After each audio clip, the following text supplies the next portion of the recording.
আমাদের প্রত্যেককে একটা করে পাহাড়ের সমান স্বর্ণের পাহাড় যদি আমাদেরকে দিয়ে দেওয়া হয়, আমাদের টেন্ডেন্সি হবে যে আরেকটা কিভাবে পাওয়া যায়। এটা হচ্ছে আমাদের টেন্ডেন্সি, এবং কবরে যাওয়ার আগ পর্যন্ত এই চাহিদা কমবে না। যে লাইসাল গিনা আন কাসরাতিল আরাব, অনেক সম্পদ থাকলে এটাই অন্তরের মজা, শান্তি, প্রাচুর্যতা না। ওয়ালাকিন্নাল গিনা গিনান নাফস, মূল সুখ হচ্ছে অন্তরের সুখ, মূল ধনাঢ্যতা হচ্ছে অন্তরের ধনাঢ্যতা। আপনার অন্তর হ্যাপি তো সব হ্যাপি। আপনি না খেয়ে, সামান্য খেয়েও, আপনি ছোট্ট ঘরের ভিতরে আপনি সুখ আর সুখ, এরকম ফ্যামিলি আছে না? দূর থেকে আপনি বুঝবেন না। তো আপনি যাদের গ্ল্যামারাস লাইফ দেখে আপনি হাহুতাশ করেন, বুক চাপড়ান, এটা হচ্ছে হাইলাইটেড রিল ফেসবুকের, ওইটাই তার মূল লাইফ না। হ্যাঁ, that is not the total picture. কারণ শুরুতেই তো বলছি, দেই কোনটা আমরা ফেসবুকে? কথা বলেন, স্পেশাল ইভেন্টগুলো দেই আমরা। আমার দুঃখের ওটা তো আমি লুকাই, আমরা লুকাই, ওটা তো আমরা দেখাই না। نحمده ونصلي على رسوله الكريم أما بعد فأعوذ بالله من الشيطان الرجيم بسم الله الرحمن الرحيم من عمل صالحا من ذكر أو أنثى وهو مؤمن فلنحيينه حياة طيبة ولنجزينهم أجرهم بأحسن ما كانوا يعملون صدق الله العظيم আলহামদুলিল্লাহ, আল্লাহ রাব্বুল ইজ্জত ওয়াল জালালের দরবারে শুকরিয়া জ্ঞাপন করছি যে আল্লাহ তাআলা আমাদের সবাইকে IIUM বাংলাদেশ কমিউনিটির আয়োজনে আজকের এই গ্র্যান্ড কিয়ামুল লাইলের প্রোগ্রামে বেলালের সূরাতে একত্রিত হওয়ার সুযোগ করে দিয়েছেন। আমরা সবাই আল্লাহ রাব্বুল ইজ্জত ওয়াল জালালের দরবারে শুকরিয়া জ্ঞাপন করছি। আমরা সবাই পড়ছি কালিমাতুশ শুকর, আলহামদুলিল্লাহ। আল্লাহ তাআলার দরবারে শুকরিয়া জ্ঞাপনের পাশাপাশি আমি আজকের এই প্রোগ্রামের যারা অর্গানাইজিং কমিটি তাদেরকে শুকরিয়া জানাই, ভলান্টিয়ার্স হিসেবে যারা আছেন তাদের শুকরিয়া জানাই, নাশিদ পারফর্মার যাদেরকে দেখলাম অসাধারণ সঙ্গীত গাচ্ছিল, তো তাদেরকে শুকরিয়া জানাই, মিডিয়া কর্মীর ভাইদেরকে শুকরিয়া জানাই, এবং আপনাদের সবাইকে শুকরিয়া জানাচ্ছি। প্রিয় শিক্ষার্থী ভাই এবং বন্ধুরা, আহলান ওয়া সাহলান ওয়া মারহাবান বিকুম ফি হাযাল লিকা আত-তাইয়িব আল মুবারাক। আশা করছি আপনারা সবাই ভালো আছেন, সুস্থ আছেন, ঈমানের সাথে আছেন। সবসময় আল্লাহ তাআলার কাছে কামনা করি এবং দোয়া করি আল্লাহ তাআলা আপনাদের সবাইকে ভালো রাখুন, সুস্থ রাখুন, ঈমানের সাথে রাখুন। এবং এই যে আমরা আমাদের সময়টুকু স্যাক্রিফাইস করছি, আপনাদের অনেক পড়াশোনা আছে, তারপর আপনারা আপনাদের ব্যস্ত সময় থেকে যোগ বিয়োগ দিয়ে অনেক কষ্ট করে সময় বের করে এসছেন। আল্লাহ তাআলা আমাদের এই বসাকে, এই উপস্থিতিকে আমাদের নাজাতের ওয়াসিলা বানাক, আল্লাহুম্মা আমিন ইয়া রাব্বাল আলামিন। আমি একটু পরিচিত হই 1 মিনিটে। এখানে পিএইচডিতে কারা কারা আছেন? কারণ অনেকগুলো ফেস আমি নতুন দেখতে পাচ্ছি। আমাদের মহিব ভাই, রাস্তাহীন ভাই তো পিএইচডিতে, আপনি পিএইচডিতে, তুমি পিএইচডিতে অলরেডি না? ইমাম সাহেব পিএইচডি, আপনি পিএইচডিতে, মর্তুজা ভাই পিএইচডিতে, আমাদের বেলায়েত ভাই মাশাআল্লাহ পিএইচডিতে অনেক আছে, কম না তো? আমি ভাবছিলাম যে আরো কম হবে, মাশাআল্লাহ। এরপর মাস্টার্সে কারা আছেন একটু দেখি, যদি কষ্ট করে একটু হাত তোলেন। মাস্টার্সেও তো কম না, মাশাআল্লাহ, ঠিক আছে। আর বাকিরা কি আন্ডারগ্রেড? আন্ডারগ্রেড তাইলে জয়যুক্ত হয়ে গেছে আজকে একেবারে, আলহামদুলিল্লাহ, মাশাআল্লাহ। আপনারা ইতিমধ্যে দেখেছেন যে আজকের আলোচনার টপিক হচ্ছে the keys to attain happiness in life. জীবনে আমরা কিভাবে সুখ অর্জন করতে পারি, একটা সুখময় জীবন লাভের মাধ্যম কি, কিজ মানে চাবিগুলো কি, বা একটা জীবনে সুখ অর্জনের চাবিকাঠি, সিম্পল বেঙ্গলি মিনিং করলে সুখ অর্জনের চাবিকাঠি বা সুখী হওয়ার উপায়। তো এটা নিয়ে আমরা কিছু কথা শুনবো ইনশাআল্লাহ বিইজনিল্লাহ। যেটা করলে বা যেটার মধ্যে দিয়ে আমাদের ভালো লাগা কাজ করে, আমাদের তৃপ্তি লাগে, মনোদৈহিক প্রশান্তি আমরা পাই, যে কাজের মধ্যে দিয়ে ওই কাজটাই আসলে সুখ, তাই না? তো the keys to attain happiness in life, জীবনে এই সুখ পাওয়ার মাধ্যম, কিভাবে সুখ পাবো আমরা, এই যে তৃপ্তি লাগা, ভালো লাগা, এই সুখটা, এটা আমরা কিভাবে পাবো, কিভাবে এটা আমরা গেইন করব, ইসলামী পার্সপেক্টিভে এটা নিয়ে আজকে একটু কথা বলার চেষ্টা করবো ইনশাআল্লাহ। তো সম্মানিত সুধী, সুখ চাই না দুঃখ চাই এরকম কি কেউ আছি?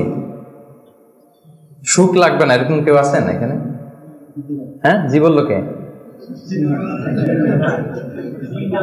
জি না বলছে সে। আমি আমার পিএইচডিতে যে টপিকটা নিয়ে কাজ করেছি সেটা হচ্ছে human behavioural patterns in the Holi Quran and analysis of its multiple dimensions, মানে মানুষের আচরণটা কোরআন কিভাবে দেখে। কোরআন এটাকে কিভাবে এক্সপ্লেন করে। তো ওখানে অনেক টেন্ডেন্সিস দেখা যায় মানুষের মধ্যে। বিশ্বাসীদের এক ধরনের অ্যাটিচিউড, অবিশ্বাসীদের এক ধরনের অ্যাটিচিউড, তারপর যারা বিশ্বাসীও না অবিশ্বাসীও না মাঝামাঝি এক ধরনের অ্যাটিচিউড। কিন্তু সবার সাধারণত একটা কমন অ্যাটিচিউড হচ্ছে সবাই সুখ চায়, তাই না? সবাই শান্তিতে থাকতে চায়, সুখময় জীবন চায় সবাই, এবং সুখটাই মানুষ দেখাতে চায়, দুঃখটা দেখাতে চায় না।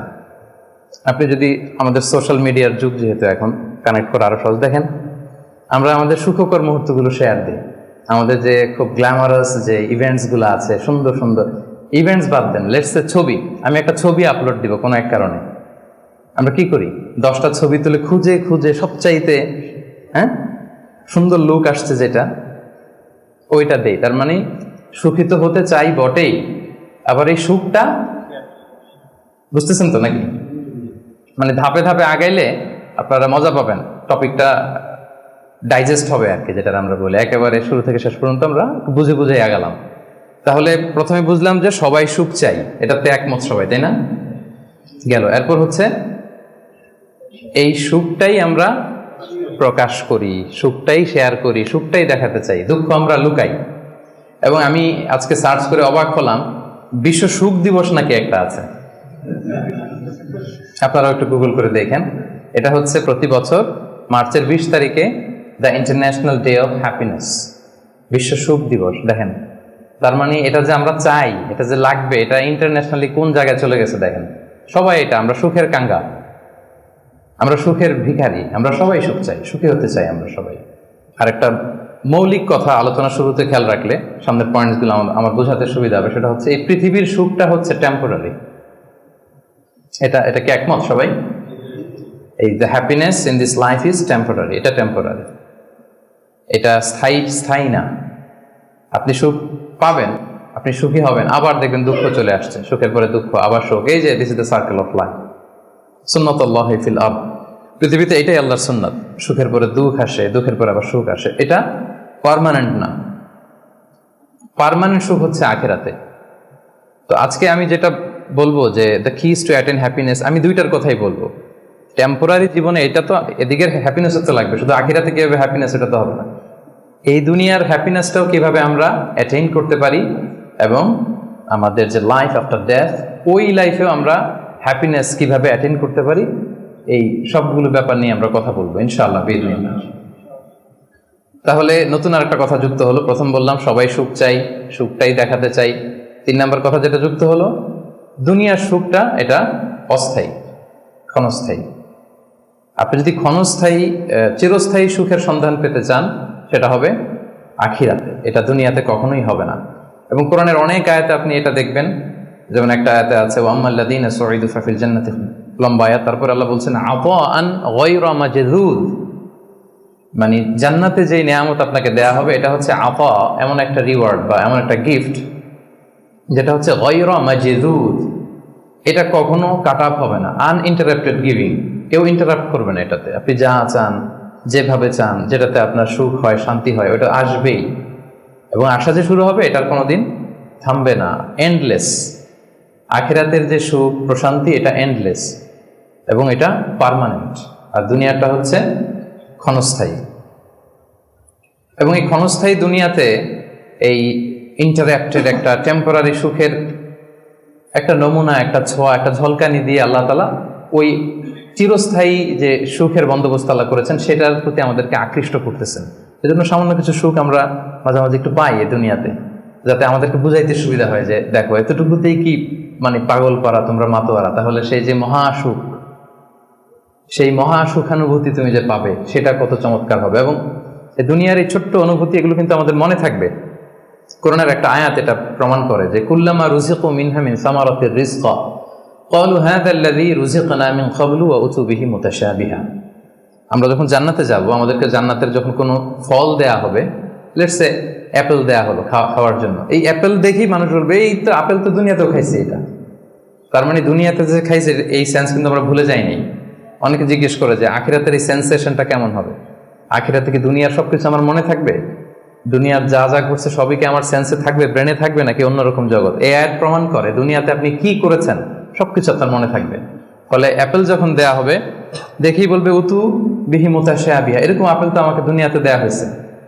আর এটা তো আপেল, তো এখানে না কি ডিফারেন্ট কিছু দেওয়া হবে, তো আপেল দিতেছে কেন এখানে? আপেল অনেকে আপেল লাইকও করে না দুনিয়াতেই, সেইখানে যদি আপেল দিয়ে আপেল দেয় বা কমলা দেয়, হয়তো মানুষ এরকম প্রশ্ন করবে, এবং কোরআন তো সেটা টেস্টিফাই করছে যে হ্যাঁ, মানুষ বলবে যে এটা তো আমরা দুনিয়াতেই খাইছি, তখন আল্লাহ বলবে যে না, এটা অ্যাপেল, বাট দুনিয়ার অ্যাপেলের মতন। দুনিয়ার আপেলে একটা স্বাদ পাওয়া যায়, এই আপেলে 1000 স্বাদ পাওয়া যায়। মানে এটার ফিচারটাই আলাদা। এটা খেয়ে দেখো না, কিন্তু টেস্টি করো নাই, একটা বাইট দিয়ে দেখো যে কিরকম। তো এই আয়াতটা আমি আনলাম এজন্য যে মানুষের সব খেয়াল থাকবে, দুনিয়াতে কি হয়েছিল, কি খাইছিল, কি করছিল, তার সব হিস্ট্রি তার মনে থাকবে। তার মানে এই টেম্পোরারি আমাদের এই জীবনে, এই ক্ষণস্থায়ী এই দুনিয়ার জীবনে আল্লাহ তাআলা সামান্য সুখের ছোঁয়া আমাদেরকে দিয়ে সে আখেরাতের মহা সুখের প্রতি আল্লাহ তাআলা আমাদেরকে আকৃষ্ট করছেন। তো আজকের আলোচনায় এই দুনিয়াতে আমরা কিভাবে সুখে শান্তিতে থাকবো, একটা হ্যাপি পিসফুল লাইফ লিড করব, এটা আবার সে আখিরাতেও কিভাবে আমরা হ্যাপি হতে পারি, এই সবগুলো ব্যাপার নিয়ে ইনশাআল্লাহ আলোচনা করব। এবার আমি মূল আলোচনায় চলে যাই। আমি 10টা পয়েন্ট নিয়ে কথা বলবো। 10 keys to attain happiness, 10টা টুলস বা কি, চাবিকাঠি, সুখের চাবিকাঠি আজকে আপনাদেরকে দিয়ে যাব। এগুলো নিয়ে আপনারা সুখে শান্তিতে থাকবেন। কি বলেন? তো এই 10টা টুলস বা 10টা কিজ যদি আমরা একটু খেয়াল করি, দেখবেন যে আসলেই আল্লাহ তাআলা কিন্তু আমাদেরকে এমন জীবন দর্শন শিক্ষা দিয়েছেন, রাসূল সাল্লাল্লাহু আলাইহি ওয়াসাল্লামের লাইফস্টাইল থেকে আমরা এমন লেসন পাই, যেটা দিয়ে দুনিয়াতেও আমরা সুখে থাকতে পারবো, আখিরাতেও সুখে থাকতে পারবো। সুখ আমাদের নিশ্চিত হবে ইনশাআল্লাহ। ইনশাআল্লাহ পড়েন সবাই, ইনশাআল্লাহ। সবাই সুখী হইতে চায়, এজন্য সবাই খুব হাস্যোজ্জ্বল চেহারা নিয়ে ইনশাআল্লাহ বলতেছে, মাশাআল্লাহ। প্রথম যে পয়েন্টটা আমি রিসার্চ করে পেয়েছি সেটা হচ্ছে সিম্পলিসিটি। একেবারে সিম্পল লাইফ লিড করা, ইজি গোয়িং হওয়া। যারা এই দুনিয়ার জীবনে ইজি গোয়িং, তারা হ্যাপি বেশি। যারা একটুতেই খুব ইগোর সমস্যায় ভোগে, একটু বাঘ ধরে থাকে, একটু গো ধরে থাকে, এদের জীবনে কষ্ট বেশি। এজন্য try to be easy going person. আপনি যত ইজি গোয়িং হবেন, লাইফস্টাইলে জটিল করে তো লাভ নাই আসলে। যত সিম্পলি আপনি জীবনকে যাপন করতে পারেন, হ্যান্ডেল করতে পারেন, ওইটাতেই সুখ। আপনি করে দেখেন, এটাতেই সুখ। আর যারা জটিল করে, তারাই কিন্তু অস্থিরতায় ভোগে, অশান্তিতে ভোগে। তাহলে প্রথম কি হচ্ছে সিম্পলিসিটি। হ্যাঁ, আল্লাহ কিন্তু খুব সিম্পলি ইসলামকে মানতে আমাদেরকে বলে, ওমা জাআলা আলাইকুম ফিদ্দীনি মিন হারাজ। কোন কাঠিন্যতা আল্লাহ তাআলা দ্বীনে রাখেননি। ইউরিদুল্লাহু বিকুমুল ইউসরা ওয়ালা ইউরিদু বিকুমুল উসরা। আল্লাহ সহজ চান, আল্লাহ তাআলা কিন্তু কাঠিন্যতা চান না। ইসলামের বিধানগুলো দেখবেন যে অনেক ফ্লেক্সিবিলিটি, সিম্পল। দাঁড়িয়ে নামাজ পড়াকে ফরজ করা হয়েছে, পড়তে পারেন না, বসে পড়লে আল্লাহ তাআলা কবুল করছেন। বসে পড়তে পারেন না, শুয়ে পড়লেও আল্লাহ তাআলা কবুল করছেন। অজু করে নামাজ পড়া আল্লাহ তাআলা আবশ্যক করেছেন।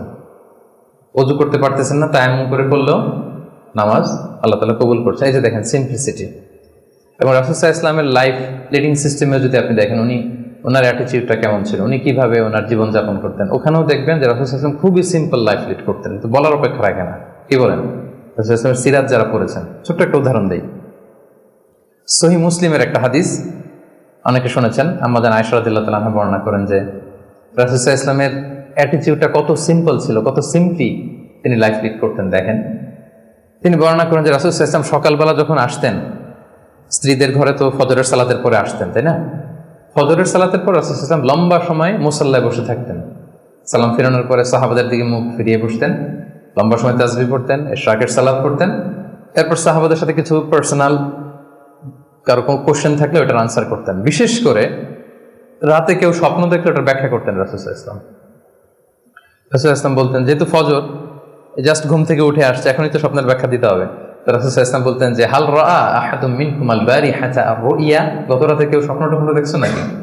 তো সাহাবারা কেউ যদি স্বপ্ন দেখে থাকতেন, বলতেন যে আমি তো এটা দেখেছি, আমি ওটা দেখেছি। রাসূল সাল্লাল্লাহু আলাইহি ওয়াসাল্লাম নিজের স্বপ্ন আবার বলতেন। রাসূল সাল্লাল্লাহু আলাইহি ওয়াসাল্লামের স্বপ্ন আবু বকর রাদিয়াল্লাহু তাআলা আনহু ব্যাখ্যা করে দিতেন। নবীদের মধ্যে সবচাইতে ভালো স্বপ্নের ব্যাখ্যা করতে জানতেন ইউসুফ আলাইহিস সালাম, ইয়াকুব আলাইহিস সালাম, এবং নিঃসন্দেহে আল্লাহ রাসূল সাল্লাল্লাহু আলাইহি ওয়াসাল্লাম। এবং সাহাবাদের মধ্যে সবচেয়ে ভালো স্বপ্নের ব্যাখ্যা করতে জানতেন আবু বকর রাদিয়াল্লাহু তাআলা। রাসূল সাল্লাল্লাহু আলাইহি ওয়াসাল্লামের অনেক স্বপ্ন তিনি ব্যাখ্যা করে দিয়েছেন, কিছু কিছু সঠিক ব্যাখ্যা করেছেন, কিছু কিছু করতে পারেননি। তাবিঈদের মধ্যে সবচেয়ে ভালো স্বপ্নের ব্যাখ্যা করতেন মুহাম্মদ ইবনে সিরিন, আপনারা জানেন। রাসূল ইসলাম বলতেন যে কেউ স্বপ্ন দেখছো? দেখছি, তো ব্যাখ্যা করে দিতেন। এরপরে তো তিনি ঘরে ফিরতেন, যেই রাতে যেই স্ত্রীর ঘরে ছিলেন সেই ঘরেই ফিরতেন। তো আম্মা জান আয়েশা রাদিয়াল্লাহু তাআলা আনহার ঘরে যে রাতে থাকতেন, যখন ফিরে আসতেন উনি বর্ণনা করতেছেন যে একদিন রাসূল সাল্লাল্লাহু আলাইহি ওয়াসাল্লাম এসে ঘরে এসে জিজ্ঞেস করলেন যে হাল আইন্দাকুম শাই, মানে ঘরে খাবার টাবার কি কিছু আছে? আম্মা জান আয়েশা রাদিয়াল্লাহু বললেন যে না, মা ইনদানা শাই ইয়া রাসূলুল্লাহ, ইয়া রাসূলুল্লাহ, না, ঘরে তো ব্রেকফাস্ট করার মতো কিছু নাই। তখন রাসূল সাল্লাল্লাহু আলাইহি ওয়াসাল্লাম বললেন ক্বালা ফা ইন্নী সাইম, ঠিক আছে তাহলে আমি রোজা রেখে দিলাম। সুবহানাল্লাহ ওয়া বিহামদিহি। এটা সিম্পলিসিটির একটা উদাহরণ। দেখেন, ঘরে খাবার আছে আয়েশা, না খাবার নাই, তখন খাবারের বন্দোবস্ত করাতে তো খারাপ কিছু না, করা যায়। বা বলতে পারতেন যে ফাতেমার ঘরে দেখো না কিছু আছে কিনা, বা পাশে সাউদার ঘরে কিছু পাওয়া যায় কিনা, বা আমি একটু আনসারিদের বাসায় যেয়ে দেখি কিছু একটা ম্যানেজ করা যায় কিনা। যদি এরকম করতেন এটা খারাপ কিছু ছিল না, এটা হতেই পারে। কিন্তু রাসূল সাল্লাল্লাহু আলাইহি ওয়াসাল্লামের অ্যাটিটিউডটা দেখেন, খাবার আছে ঘরে, না খাবার নেই, আচ্ছা ঠিক আছে, নাই যেহেতু রোজা রেখে দিলাম, আমি রোজা আজকে আমি রোজার নিয়ত করে ফেললাম। চিন্তা করছেন কত সিম্পল লাইফ। তো এইভাবে আপনি যদি এক পয়েন্টে, তো আমরা অনেক লম্বা চোরা কথা বলবো না, খুবই সিম্পল ওনার লাইফ লিডিং সিস্টেম ছিল। His lifestyle was so simple but yet so special. এই সিম্পলিসিটির মধ্যে দিয়ে উনি অনেক স্পেশাল ছিলেন। তাহলে জীবনে সুখী থাকার প্রথম কি হচ্ছে, কি সেটা? সিম্পলিসিটি। জটিলতায় না যে আসেন লাইফটাকে সিম্পল করে, সিম্পলি জীবনযাপন করে, এটা আপনাকে সুখ এনে দেবে। ইট brings happiness to your life. এটা গেল 1 নাম্বার। 2 নাম্বার, আপনার সেকেন্ড কি টু অ্যাটেইন হ্যাপিনেস, সেটা হচ্ছে টু ফরগিভ আদার্স, অন্যকে ক্ষমা করে দেয়া। আপনি যদি ক্ষমা করে দেন মানুষকে, আপনি সুখে থাকবেন, শান্তিতে থাকবেন। আমাদের হয় চলতি পথে আমাদের বন্ধুদের মধ্যে, বা আমাদের প্রতিবেশীর সাথে, বা আমার কলিগের সাথে, বা আমাদের সমাজে অনেকের সাথে অনেকের নানা সময় এমন বিভেদ, ঝগড়া এটা তৈরি হতে পারে, ফলে মনের মধ্যে ক্ষোভ, অশান্তি, ইভেন জেলাসিও আসতে পারে। কিন্তু এটা যদি আপনি কারোর প্রতি যদি রাগ, ক্ষোভ এটা পুষে রাখেন, ইট বার্নস ইউর সেলফ ইনসাইড, এটা ভিতরে আপনারা জ্বালাবে। যারে হিংসা করতেছেন, যার ব্যাপারে ক্ষোভ রাখতেছেন, এর কোনো ক্ষতি হয় না। ক্ষতি হয় যে এই ক্ষোভটা লালন করে, এই রাগটা যে ঝেড়ে ফেলতে পারে না হৃদয় থেকে, যে মন থেকে মানুষকে ক্ষমা করতে পারে না, সে কষ্ট পায়, অশান্তি নেমে আসে, দুঃখ নেমে আসে। আর যে সিম্পলি ক্ষমা করে দেয় সবাইকে, সে মানে সুখী একটা জীবনযাপন করতে পারে। এবং এটা জরিপেও, গবেষণাতেও দেখা গিয়েছে যে যে অন্যকে সহজে ক্ষমা করে দেয়, সে হ্যাপি লাইফ লিড করে। তাহলে 2 নাম্বার কি? ফরগিভনেস, ক্ষমা করে দেয়া। এটা আমরা রাসূল সাল্লাল্লাহু আলাইহি ওয়াসাল্লামের জীবনীতে যদি দেখি, রাসূল সাল্লাল্লাহু আলাইহি ওয়াসাল্লাম কি পরিমাণে যে ক্ষমা করেছেন, তো আপনারা নিজেরাও জানেন যে কত ঘটনা। ওনার পুরো জীবনীটাই তো ক্ষমা, সবসময় ক্ষমা করে দিতেন, মনে দুঃখ পুষে রাখতেন না কখনো। এবং সাহাবাদেরকে বলতেন তোমরা ক্ষমা করে দাও। এক সাহাবী এসে বললেন, ইয়া রাসূলুল্লাহ, আমার তো অনেক কৃতদাস, ওরা শুধু কাজে ভুল করে, ওদেরও কি একটু পানিশমেন্ট দেওয়া উচিত না? রাসূল সাল্লাল্লাহু আলাইহি ওয়াসাল্লাম বলতেন না। তো কি করবো? ক্ষমা করে দাও। কয়বার করবো? বলে প্রতিদিন কমপক্ষে 70 বার। যতবার তুমি আল্লাহর কাছে ক্ষমা চাইবে ততবার ক্ষমা করবে। যতবার আল্লাহর কাছে ক্ষমা পেতে চাও ততবার ক্ষমা করবে। ফিলোসফিটা বুঝতে পারছেন? আমরা আল্লাহর কাছে ক্ষমা চাই, কিন্তু আমরা একে অপরের ক্ষমা করতে পারি না। আল্লাহ তাআলা বলেন যে তুমি ক্ষমা করো, আমি তোমারে ক্ষমা করে দেব। তুমি ক্ষমা করো তোমার ভাইদের, আমি তোমার ক্ষমার ব্যবস্থা করতেছি। তো এই জন্য আমরা যেন ক্ষমা করি। রাসূল সাল্লাল্লাহু আলাইহি ওয়াসাল্লাম সবসময় ক্ষমা করে দিতেন, কারোর ব্যাপারে মানে ক্ষোভ, রাগ এগুলো কখনোই রাখতেন না। একটা ছোট্ট মজার ঘটনা বলি। আনাস রাদিয়াল্লাহু তাআলা আনহু বর্ণনা করেন যে রাসূল সাল্লাল্লাহু আলাইহি ওয়াসাল্লামের পাশ দিয়ে একবার আমি হাঁটতেছিলাম, ও আলাইহি বুরদুন নাজরানি, নাজরান এলাকা থেকে আনা একটা চাদর রাসূল সাল্লাল্লাহু আলাইহি ওয়াসাল্লামের গায়ে ছিল। রাসূল সাল্লাল্লাহু আলাইহি ওয়াসাল্লাম চাদর পরতেন। গলিদুল হাসিয়া, যে চাদরের মানে এই যে চাদরের পাশে ডিজাইন করা থাকে না নাকি, এই তো এটার কি বলে বাংলায়, ভালো বাংলায়? নকশা তো ডিজাইনটারে বলে, কিন্তু চাদরের কর্নার পাশটারে কি বলে? পায়ের পার এটা বলে বাংলায়, না শুদ্ধটা কি আমি জানি না। তো ওই যে চাদরের পারে বা পাইরে গলিদুল হাসি, এটা খসখসে ডিজাইন ছিল। রাসূল ইসলাম গায়ে চাদর মুড়িয়ে আছেন। তো এক বেদুইন আসছে, যার মধ্যে ওইরকম সিভিলাইজেশনের ছোঁয়া লাগে না, সভ্যতার ছোঁয়া লাগে না। সে এসে রাসূল ইসলামের চাদর ধরে টান দিছে, টান দিয়ে বলছে, ইয়া মুহাম্মদ মুরলি মিন মালিল্লাহ, আচিনি মিন মালিল্লাহ, বাইতুল মাল থেকে কিছু দাও আমারে। আসছে ভিক্ষা করতে, আয়েশা ধরেন আপনাকে ধরে টান দিল, জামা ছেড়ে ফেললো, কষ্ট দিল, এটা কি হয়? কি করবেন আপনি? মায়ের সহজ সিম্পল একেবারে সলিউশন মাইর। তো নিশ্চয়ই আমরা রিয়াক্ট করবো, রেগে যাব। বেটা ভিক্ষা যাচ্ছে আমার কাছে আমার পকেট থেকে টাকা নিবে, সে আমার সাথে খারাপ আচরণ করতেছে, তো আমি তো দেওয়ার কথা না, সাধারণত আমি তো রিয়াক্ট করবো। তো রাসূল সাল্লাল্লাহু আলাইহি ওয়াসাল্লাম কি করলেন দেখেন, টান দিলেন, এই জায়গায় দাগ পড়ে গেল। হ্যাঁ, টান যে দিছে একেবারে রাসূল ইসলামের এখানে চামড়া ছিঁড়ে গেছে, দাগ পড়ে গেছে। রাসূল সাল্লাল্লাহু আলাইহি ওয়াসাল্লাম শুধু এভাবে তাকালেন তার দিকে, তাকিয়ে ফাতাবাসসাম, একটা মুচকি হাসি দিলেন, দিয়ে বললেন যাও দিয়ে দাও, বাইতুল মাল থেকে কিছু অংশ দিয়ে দাও। মানে ও যে কষ্ট দিল, ব্যাড বিহেভিয়ার করলো, ওটা দেখারই সময় নাই ওনার। আগে তো দেখবে, তারপরে না রাগ করবে, ফুলে ফেপে উঠবে রাগে, ওটা দেখারই সময় নেই রাসূল সাল্লাল্লাহু আলাইহি ওয়াসাল্লামের। রাসূল সাল্লাল্লাহু আলাইহি ওয়াসাল্লাম বুঝছেন যে তার ওই জ্ঞান নাই, সে চিনে নাই যে আমি রাসূলুল্লাহ, তার মধ্যে ওই সেন্স নাই। বলুন দিয়ে দাও, ওকে দিয়ে দাও, চলে গেল সে, তাও মুচকি হাসি উপহার দিলেন। সুবহানাল্লাহ বিহামদিহি। এই যে পজিটিভ অ্যাটিটিউডের কথা আমরা বলি, অপটিমিস্টিজমের কথা বলি, দেখেন রাসূল সাল্লাল্লাহু আলাইহি ওয়াসাল্লামের জীবন থেকে দেখেন অন্যকে ক্ষমা করে দেওয়ার কি নমুনা তিনি স্থাপন করেছেন। মক্কা বিজয়ের কথা যদি ধরেন, তায়েফের কথা যদি ধরেন, তায়েফে তো তিনি রক্তাক্ত হয়েছেন। তায়েফে যে গেছিলেন রাসূল সাল্লাল্লাহু আলাইহি ওয়াসাল্লামের নিজের কোনো সুবিধা নেওয়ার জন্য নাকি? তায়েফবাসীদেরকে জাহান্নামের আগুন থেকে বাঁচাতে, তাই না?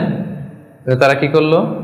অত্যাচার করলো, পাথর মারলো, রক্তাক্ত করলো। রাসূল সাল্লাল্লাহু আলাইহি ওয়াসাল্লাম তাদেরকেও ইনস্ট্যান্ট ওই জায়গায় ক্ষমা, এমন না যে ভেবে দেখি ক্ষমাটা করবো কি করবো না, কাল পরশু দেখি, ভেবে চিন্তে যদি ভাল লাগে ক্ষমা করে দিলাম, আর না হলে না করলাম, এটা না, ইনস্ট্যান্ট ক্ষমা। মক্কা বিজয়ের দিন কি হলো? ঘর থেকে বিতাড়িত করা হলো, রাসূল সাল্লাল্লাহু আলাইহি ওয়াসাল্লামের উপর শারীরিক নির্যাতন, মেন্টাল প্রেশার, ওনার মেয়েদেরকে তালাক দেয়া হলো। রাসূল সাল্লাল্লাহু আলাইহি ওয়াসাল্লাম যখন নামাজ পড়তেন উঠে নারী ভুঁড়ি চাপিয়ে দেয়া হতো, এলাকা থেকে নির্বাসন। কিন্তু অষ্টম হিজরিতে যখন মক্কা বিজয় করে আসলেন তখন কি হলো? ভয়ে সবাই যখন কাঁপছিল, উনি কি বললেন? লা তাসরিবা আলাইকুমুল ইয়াউম, তোমাদের প্রতি কোনো প্রতিশোধ আমার নেই। ইয়াগফিরুল্লাহু লাকুম ওয়া হুয়া আরহামুর রাহিমিন, আল্লাহ তোমাদের ক্ষমা করুক, তিনি মেহেরবান। ইযহাবু ফানতুমুত তালাকা, চলে যাও, ক্ষমা করে দিলাম আমি। জীবনের পরতে পরতে রাসূল সাল্লাল্লাহু আলাইহি ওয়াসাল্লামের আপনি বায়োগ্রাফি দেখলে দেখবেন পরতে পরতে একটা মানুষের ক্ষমা করার জন্য যেন মুখিয়ে থাকতেন তিনি, কখন ক্ষমা করবেন। তো এটা আপনি মানুষকে ক্ষমা করতে শিখেন, আপনি সুখে থাকবেন, আপনি সুখী হবেন। You will be happy at the end, শেষে অবশেষে আপনারই বিজয় হবে, আপনি সুখী হবেন, আপনি হ্যাপি হবেন। তো এটা হচ্ছে 2 নাম্বার পয়েন্ট, দ্য কি টু অ্যাটেইন হ্যাপিনেস। 2 নাম্বার কি? ক্ষমা করা, ফরগিভনেস। তাহলে কয়টা বললাম? প্রথমটা কি ছিল? সিম্পলিসিটি, জটিল করে লাভ নাই, লাইফটাকে সিম্পলি লিড করেন। 2 নাম্বার কি? ক্ষমা করবেন। সবাই করবেন, ক্ষমা করে দেন, দেখবেন যে আপনি ভেতর থেকে একটা প্রশান্তি, মনোদৈহিক প্রশান্তি আপনি মানে অনুভব করছেন। 3 নাম্বার সুখে থাকার 3 নাম্বার চাবিকাঠি হচ্ছে try to make others happy, অন্যকে সুখী করার চেষ্টা করা। মানে আপনি হ্যাপি হইতে চাইলে আরেকজনকে হ্যাপি বানাইতে হবে। বুঝতে পারছেন না ব্যাপারটা? খুব সিম্পল। আপনি যদি অন্য মানুষ কিভাবে সুখী হতে পারে, তারা কিভাবে ভালোভাবে থাকতে পারে, এটা নিয়ে টেনশন করেন, আপনার হ্যাপিনেস নিয়ে এটার দায়িত্ব নিবে কে? কিছু কাউকে দেন, দান করেন, চ্যারিটি করেন, ডোনেশন করেন। এটা করার পরে যে কি সুখানুভূতি, অনুভূতি কি আর বোঝানো যায় না? ওটা অনুভব করতে হয়, এটা আপনি অনুভব করবেন, এবং যারা আপনারা এটা করেন নিশ্চয়ই অনুভব করেছেন। তো এটা যদি আমাদের মধ্যে থাকে, এটা আপনাকে হ্যাপি করবে। চিন্তা করেন ইসলামের বিধানগুলো, ইসলামের বাতলে দেওয়া যে জীবন দর্শন কত সুন্দর, মানে পুরো সমাজের সবাই যেন আমরা হ্যাপি থাকতে পারি, এরকম একটা সিস্টেম, তাই না? অন্যরা হ্যাপি আমি করতে যাচ্ছি, আমি হ্যাপি হয়ে যাচ্ছি। এবং সহিহ মুসলিমের একটা হাদিস এখানে আমি উল্লেখ করতে চাই, লম্বা হাদিস, শেষের অংশটা টেক্সটটা হচ্ছে এরকম যে আল্লাহু ফি আউনিল আবিদি মা কানাল আবদু ফি আউনি আখি। রাসূল সাল্লাল্লাহু আলাইহি ওয়াসাল্লাম বলেন, আল্লাহ তাআলা ততক্ষণ পর্যন্ত বান্দার সাহায্যে থাকে যতক্ষণ পর্যন্ত বান্দা তার ভাইয়ের সাহায্যে থাকে। কথাটা বুঝতে পারছেন? আই রিপিট, আল্লাহ তাআলা ততক্ষণ পর্যন্ত কোনো বান্দার সাহায্যে থাকে যতক্ষণ পর্যন্ত এই বান্দা তার ভাইয়ের সাহায্যে থাকে। তা আপনি আল্লাহর সাহায্য পাইতে হলে এটার কন্ডিশন কি বলেন তো দেখি? আপনার ভাইকে হেল্প করেন, তাকে হেল্প করেন, তার একটু উপকার করেন, আল্লাহ তাআলার পক্ষ থেকে নুসরাত, সাহায্য এটা নেমে আসবে। সুবহানাল্লাহ। তার মানে অন্যের প্রতি ভালো যেটা করেন, এই ভালোটা আপনার দিকে ফিরে আসে। অন্যের প্রতি শুভকামনা, এটা রিটার্ন হয়ে আপনার দিকেই ফিরে আসবে। So try to make others happy, অন্যকে সুখী করার চেষ্টা করা, এটা আপনাকে সুখী করবে। 3 নম্বর পয়েন্টটা বুঝতে পেরেছেন? আচ্ছা, 4 নম্বর পয়েন্ট হচ্ছে, সুখে থাকার 4 নম্বর মাধ্যম হচ্ছে be grateful with what you have. আপনার যা আছে এটা নিয়েই গ্রেটফুল থাকেন, কৃতজ্ঞ হন। যেটা আছে, আমরা যেটা করি, আমার যেটা আছে এটা নিয়ে আমি তৃপ্ত না, আমি অন্যদের গুলো দেখে হাহুতাশ করি, কিন্তু আমার মাঝেই যে আনন্দ নেয়ার কত কিছু আছে এটা আপনি একটু খেয়াল করে দেখেন না, একটু খেয়াল করে দেখেন। এবং আল্লাহ তাআলা বলছেন যে ওয়া ইয তা'আযানা রাব্বুকুম লা ইন শাকারতুম লা আযীদান্নাকুম ওয়া লা ইন কাফারতুম ইন্না আযাবি লাশাদীদ, যে তোমরা যদি শুকরিয়া করো আমি নিয়ামত বাড়িয়ে দেব, আর যদি কুফরি করো মানে অকৃতজ্ঞ হও তাহলে আমার শাস্তির মুখোমুখি কিন্তু তোমাকে হতে হবে। তাহলে শুকরিয়া করলে আল্লাহ তাআলা বাড়িয়ে দেয়। তো এই জায়গাটাতে আমাদের বড় ঘাটতি, আমাদের যা আছে, what I have I am not happy with that, এটা নিয়ে আমি সুখী না। মনে হয় যে ওইটাতে মনে হয় সুখ, ওই জায়গায় যেতে পারলে আমার জীবনটা একেবারে খুব আমি আনন্দিত হতাম। তারপর আপনি যেই স্থানটাতে যেতে চান ওই স্থানটাতে যে আছে তার সাথে কথা বলেন যে ভাই আপনি হ্যাপি তো? বলে না আমিও তো হ্যাপি না, ওই যে আমি তো খুঁজতেছি ওইটা, আমি যদি একটু ওই পর্যন্ত যেতে পারতাম তাহলে একেবারে মহা সুখ পাইতাম। আসলে সুখটা হচ্ছে আপেক্ষিক, আপনার যেটা আছে আপনি এটা নিয়ে যদি ভাবেন দেখবেন যে শুকরিয়া করে শেষ করতে পারবেন। আপনি দেখেন যে আমাদের মধ্যে কত কমপ্লেইন, হ্যাঁ, কত অভিযোগ, আমার এটা নাই, আমার সেটা নাই, আমার ভালো ক্যারিয়ার নাই, আমার জব নাই, আমার সুন্দরী বউ নাই, আমার ফ্যামিলির এই সমস্যা, আমার ওই সব, মানে আমার জীবনে কিছুই পাই নাই আমি। মানুষের মধ্যে যোগ বিয়োগ এরকম এটা থাকে। কিন্তু দেখেন আপনার চেয়ে খারাপ অবস্থানে যে আছে আপনি একটু দেখেন কি অবস্থা। আল্লাহু আকবার। আপনি যদি ক্যান্সারে আক্রান্ত কোনো পেশেন্টের সাথে যে একটু দেখা করেন তখন বুঝবেন আপনার কি আছে। 2-3 বার কেমোথেরাপি দেওয়া হয়েছে, চুলগুলো দাড়িগুলো পরে একটা ফ্যাকাশে চেহারা হয়ে গেছে, পরে যদি যে জিজ্ঞেস করেন ভাই তুমি কি চাও, বলবে আমি শুধু বাঁচতে চাই। কি চাই? আপনি কি চান? ক্যারিয়ার চান, টাকা চান, ফলোয়ার চান, দাপট চান, আপনার অনেক কিছু লাগবে, আমি এটা চাই, ওইটা চাই, ওইটা চাই। ও শুধু একটা জিনিস চায়, কি চায় সেটা? যদি কোনোভাবে সে বাঁচতে পারে, মানে ডক্টর এসে যদি বলে যে না আপনি তো রিকভারি করে ফেলছেন, সে যে কি মহা খুশি, মানে অশ্রু সিক্ত সেজদা দিয়ে সে জায়নামাজ ভিজায় ফেলবে। হায় রে তার কান্না, হায় রে তার শুকরিয়া। কি জন্য শুকরিয়াটা করতেছে? বেঁচে আছে। আপনি বেঁচে আছেন না? আমি বেঁচে আছি না? তো আমি বেঁচে আছি, এই বাঁচতে পারাটা তার কাছে স্বপ্ন। চিন্তা করছেন ব্যাপারটা? এই যে আমরা শ্বাস প্রশ্বাস নিচ্ছি, কি সুস্থ সুন্দর জীবন যাপন করতেছি, এই বেঁচে থাকতে পারাটা একজনের কাছে স্বপ্ন, মহা স্বপ্ন। সে শুধুই বাঁচতে চায়। তো আমরা সুখ আসলে এদিকে সেদিকে খুঁজে পাই। আমার মধ্যে যে আল্লাহ তাআলা সুখের কত টুলস দিয়েছেন, কত মাধ্যম দিয়েছেন, শুকরগুজার হওয়ার মতো কত নেয়ামত আল্লাহ তাআলা দিয়েছেন, সেটা আমরা চোখে দেখি না। আপনি যদি একটু খেয়াল করেন কি নেয়ামত দিয়েছে আল্লাহ তাআলা, আপনি অবশ্যই শুকরগুজার হতে পারবেন। অনেক কিছু আল্লাহ আপনারা দিয়েছে যেটা অন্য কাউকে দেয় নাই, অনেক কিছু আপনার মধ্যে আছে। তো এগুলোর জন্য আমাদের মানে গ্র্যাটিটিউড শো করতে হবে আল্লাহ তাআলার কাছে, যে আল্লাহ শুকর, আলহামদুলিল্লাহ তুমি অনেক ভালো রেখেছো, অনেক ভালো আছে আলহামদুলিল্লাহ। এই শুকরিয়া করার মেন্টালিটি যদি ডেভেলপ করেন দেখবেন যে আপনি মহা সুখী, আপনার মধ্যে সুখানুভূতি, মনোদৈহিক প্রশান্তি, শান্তি এটা নেমে আসবে। আর যখনই দেখবেন যে আপনার উপরে যে আছে, রাসূল সাল্লাল্লাহু আলাইহি ওয়াসাল্লাম বলছে যে উনজুরু ইলা মান হুয়া আসফালা মিন, তোমার চেয়ে খারাপ পজিশনে আছে তার দিকে একটু তাকাও, তাইলে শুকরিয়া করতে পারবা। তোমার চেয়ে উপরে যে আছে তার দিকে তাকিও না। এটা এমন না যে আপনি নিজেকে ডেভেলপ করার চেষ্টা করবেন না, করবেন, কিন্তু আপনি ওর দিকে তাকায় আমার এটা হলো না, আমি পারলাম না, এটা আসবে। কিন্তু আপনি যদি নিচের দিকে তাকান তাহলে বুঝবেন যে আল্লাহ তাআলা আপনাকে কত ভালো রেখেছে। তো এই জন্য সুখী হওয়ার 4 নম্বর মাধ্যম হচ্ছে be grateful with what you have. যা আমার আছে এটা নিয়ে যেন আমি শুকরগুজার হই। আমি যেন বেশি বেশি পড়ি আলহামদুলিল্লাহ। বেশি বেশি কি পড়বেন? পড়তে পারবেন তো? নাকি আলহামদুলিল্লাহ বলার মতো জীবনে কিছুই ঘটে নাই আপনার? হ্যাঁ, এরকম কেউ আছেন যে না আমি কি নিয়ে আলহামদুলিল্লাহ বলি, আমার তো আলহামদুলিল্লাহ বলার মতো এরকম কিছুই খুঁজে পাচ্ছি না। এরকম কেউ আছেন? হ্যাঁ, না, আলহামদুলিল্লাহ বলার মতো অনেক কিছু আল্লাহ তাআলা দিয়েছে। খুঁজে দেখেন, সুখে থাকবার মতো, আলহামদুলিল্লাহ বলার মতো অনেক কিছু আমাদের জীবনে আছে প্রিয় ভাইয়েরা। তো 4টা গেল। 5 নাম্বার আমরা চলে যাই এবার। 5 নাম্বার হচ্ছে অনেকটা কাছাকাছি আগেরটার, অ্যাভয়েডিং কম্পারিজনস, তুলনা না করা। আমরা অনেক সময় নিজেকে অন্যদের সাথে তুলনা করতে যে অশান্তিতে ভুগি, এটা কিন্তু হয়। কম্পারিজন করলেই অশান্তি নেমে আসে। এটা খেয়াল রাখবেন যে আল্লাহ তাআলা এই পৃথিবীতে আপনাকে একজন unique, a very unique person হিসেবে পাঠিয়েছেন। প্রতিটি মানুষ অনন্য এই পৃথিবীতে, প্রত্যেকটা মানুষ, কারোর সাথে কারো তুলনা হবে না। সো আপনি যদি দেখেন যে না ওর তো সফলতা বেশি, ওর তো এটা বেশি, ওর এটা হয়ে যায়, এটা হচ্ছে আপনার একটা হাইলাইটেড রিল। ফেসবুকে একটা নতুন রিল বের করছে না, এইটার সাথে কম্পেয়ার করলে হবে না। ইংরেজিতে একটা কি যেন বলে যে the grass is always green out of the fence, মানে বাইরে থেকে বাগানের ঘাস খুব সবুজ লাগে, কিন্তু বাগানে যে বসে দেখবেন না ওদিকে তো হলুদ হলুদ ঘাস আছে, মরা ঘাস, লাল ঘাস, এইটা সেটা, কিন্তু বাইরে থেকে গল্ফ মাঠ দেখলে কেমন লাগে? ওরে আল্লাহ, এত গ্রিন। গল্ফ মাঠে যে বইটা দেখেন যে কি খসখসে রুক্ষ, কিরকম, আরো কিছু ঘাস আছে, সুন্দর না? অসুন্দরটা কাছে গেলে দেখা যায়, দূর থেকে আপনি বুঝবেন না। তো আপনি যাদের গ্ল্যামারাস লাইফ দেখে আপনি হাহুতাশ করেন, বুক চাপড়ান, এটা হচ্ছে হাইলাইটেড রিল ফেসবুকের, মানে ওইটাই তার মূল লাইফ না। হ্যাঁ, that is not the total picture. কারণ শুরুতেই তো বলছি, দেই কোনটা আমরা ফেসবুকে? কথা বলেন, স্পেশাল ইভেন্টগুলো দেই আমরা।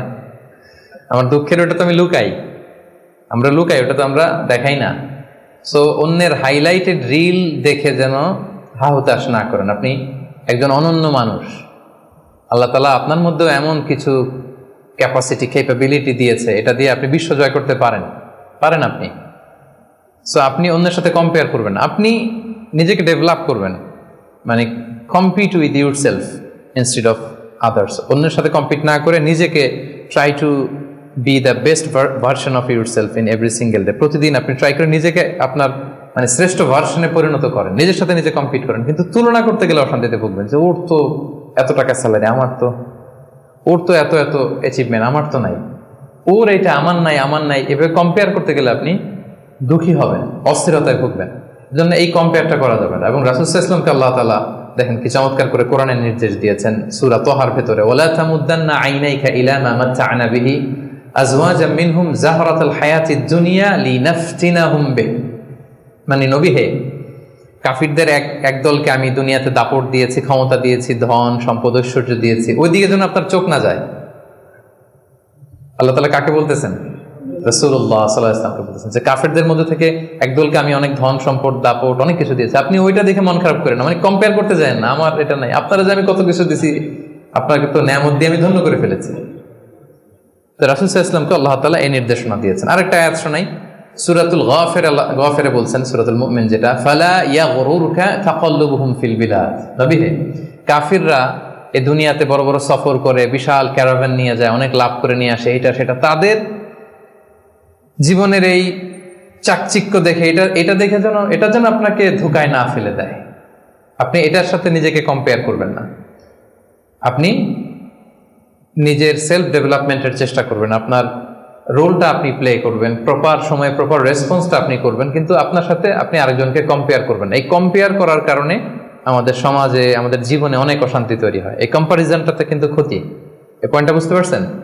কম্পারিজন করবেন না, কারণ প্রত্যেকে আমরা অনন্য একজন মানুষ।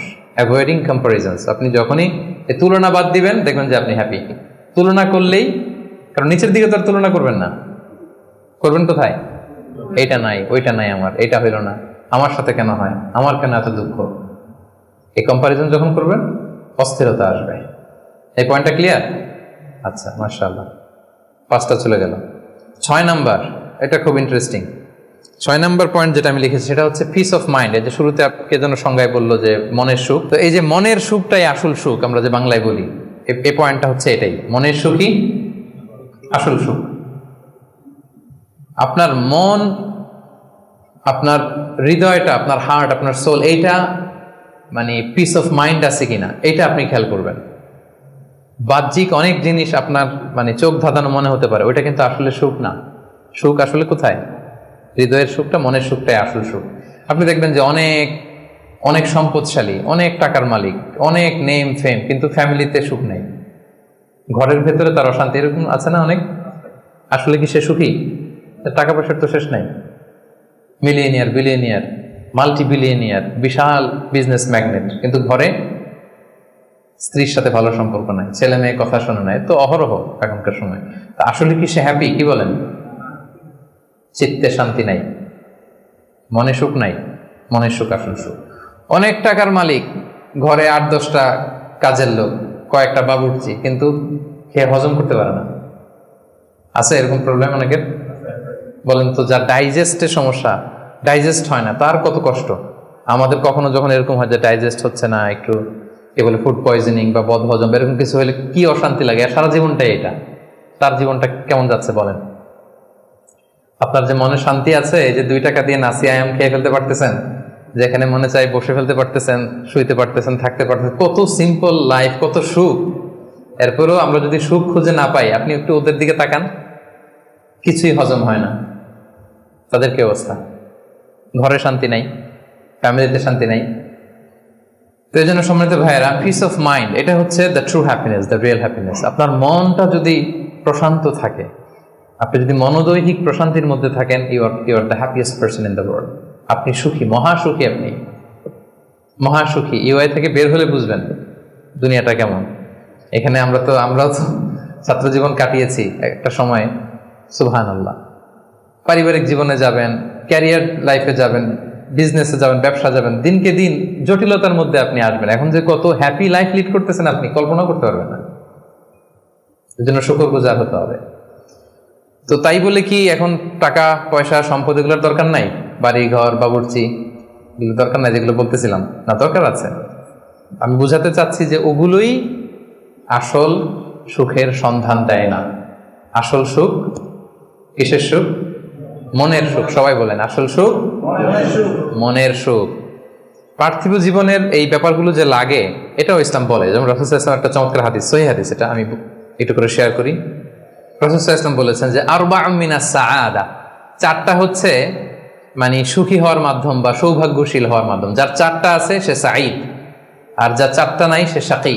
সাঈদ মানে কি? সুখী বা সৌভাগ্যশীল, আর শাকী মানে দুঃখী বা দুর্ভাগা। তো সুখী কারা বা সৌভাগ্যশীল কারা? রাসূল সাল্লাল্লাহু আলাইহি ওয়াসাল্লাম পার্থিব জিনিস যে লাগে, এটা যে ইসলাম ডিনাই করে না তার প্রমাণ রাসূল সাল্লাল্লাহু আলাইহি ওয়াসাল্লাম বলছেন যে আরবাউন মিনাস সাআদা, 4টা জিনিস মানুষের সুখ নিশ্চিত করে, সুখ এনে দেয় পার্থিব জগতে, দুনিয়াবি হাইসিয়াতে আর কি। 1 নম্বর হচ্ছে আল মারআতু সালেহা, নেককার স্ত্রী। এটা কিন্তু আপনার জীবনকে সুখময় করার একটা বড় মাধ্যম। 2 নম্বর হচ্ছে আল মাসকানুল ওয়াসিআ, প্রশস্ত বাসভবন। কি বলেন? খুব যদি চিপা চাপা হয়, এটা তো ওখানে চলাফেরা করে মজা হবে না, স্বাভাবিক। কিন্তু যদি একটা চমৎকার বাসভবন হয়, অনেক স্পেশাস, এটা আসলেই সুখ স্বাচ্ছন্দ্যের একটা ব্যাপার, মানে দুনিয়াবি দিক থেকে।